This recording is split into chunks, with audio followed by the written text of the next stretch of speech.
জীবনের প্রতিটি অধ্যায় এক একটি পরীক্ষা, কোনোটা বইয়ের পাতায়, কোনোটা বাস্তবতার কঠিন পথে। সেদিন শেষ হলো আমাদের একাডেমিক জীবনের শেষ পরীক্ষা।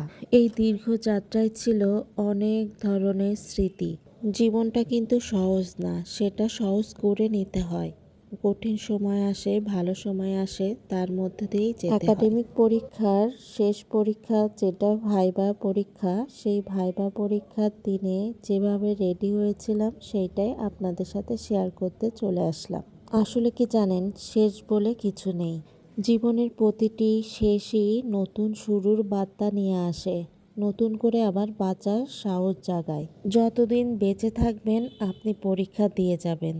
কারণ কি জানেন, জীবনের পরীক্ষার কোনো শেষ নেই। প্রতিটা মুহূর্তে আপনি পরীক্ষা দিচ্ছেন ভগবানের কাছে, আপনার সৃষ্টিকর্তার কাছে।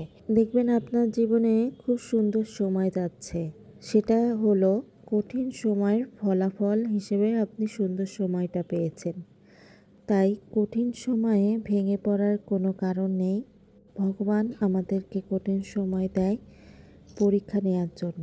সেই কঠিন সময় যদি আমরা ধৈর্য সহকারে পার হতে পারি, সেই একদিন সেই সুন্দর সময়টা একদিন ঠিক চলে আসে। অনেকক্ষণ ধরে আমি অনেক জ্ঞান দিলাম, আপনাদেরও শোনালাম, আপনারাও শুনেছেন।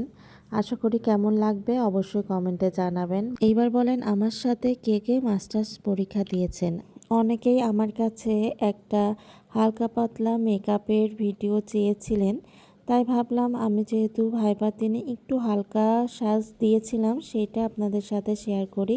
টুকটাক বাইরে বেরোতে গেলে এরকম টুকটাক হালকা পাতলা সাজতে পারেন। আমার মনে হয় যখন সাজি তো অনেক সাজি, যখন সাজতে মন চায় না, আইলাইনার কাজল দিলেও মনে হয় আমাদের অনেক বেশি ভারী সাজ হয়ে যাচ্ছে। তাই আর আইলাইনার কাজল দিই না, সাধারণভাবে শুধু লিপস্টিকটাই দেয়া হয়। আর এই যে আর সিঁদুর পরি, সিঁদুর পরলে মনে হয় চেহারার সৌন্দর্যটা চলে আসে। ভাইবা ছিল 9টার দিকে, তাই আগেই সকাল সকাল উঠে পড়েছিলাম। বারান্দাতে যেয়ে দেখি যে অনেক পরিমাণে বৃষ্টি হচ্ছে, আকাশ অন্ধকার হয়ে গিয়েছে। এদিকে আমি রেডি হচ্ছি, তখন প্রায় 7টা না 8টা বাজে। মেয়ে উঠে পড়ছে। আমি পাশে থাকবো ততক্ষণ সে ঘুমাবে। যখন উঠে পড়বো তখন মাঝে মধ্যে উঠে পড়ে, আবার মাঝে মধ্যে ওঠে না। আর এই যে আমি রেডি হচ্ছি, সে উঠে পড়েছে। আর তার স্কুলে যাওয়ার সময় এত ডাকাডাকি করা হয়, তার উঠতেই মোটে ইচ্ছে করে না। এখন তারপরে যেই বলছে যে স্কুলে নিয়ে যাব, সেই আবার ঘুমিয়ে পড়েছে। স্কুলে গেলে আবার আনন্দও পায়। ভাবলাম যে পুঁথির মালা অনেকে পরে দেখি ভাইবাতে, ভাবলাম আমিও একটু পরে দেখি যে অনেক সাজ মনে হচ্ছে, তাই আবার পুঁথির মালাটা খুলে ফেলেছি। আপনারাই বলেন তো, আমার কি খোলাটা ঠিক হয়েছে নাকি পুঁথির মালা পরে গেলেই ভালো হতো? আমার তো মনে হচ্ছে ঠিক নেই, তাই আবার খুলে ফেলেছিলাম। আর এই কানে দুল পরতে গেলে এক কানে ব্যথা লাগে না, কিন্তু আর একটা কানে এত পরিমাণ ব্যথা লাগে।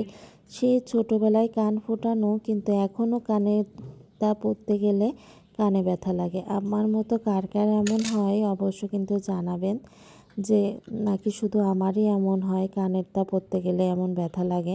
এই যে দেখেন, আমি এখন পুরোপুরি রেডি, কানেরটা পরতে যেয়েও ব্যথা পাচ্ছি। এই যে আমাকে কেমন লাগছে অবশ্যই কিন্তু কমেন্টে জানাবেন। আপনাদের সুন্দর সুন্দর কমেন্ট দেখতেও খুব ভালো লাগে, আর আমার তো পড়তেও ভালো লাগে। আমি তো দেখি আর আপনাদের প্রত্যেকটা কমেন্টে রিপ্লাই দিতে চেষ্টা করি। অনার্সের ভাইবার দিনে মণিপুরি শাড়ি পরেছিলাম, এবার ভেবেছি একটা জামদানি পরবো। এই যে জামদানিটা পরে ফেলেছি, বোনও জামদানি পরেছে, আমিও পরেছিলাম। এই যে আমি এখন রেডি হয়ে গিয়েছি পুরোপুরিভাবে। এখন বোনের ঘরে যাব, বোন রেডি হয়েছে কিনা সেটা দেখব। ভালো থাকুন, সুস্থ থাকুন।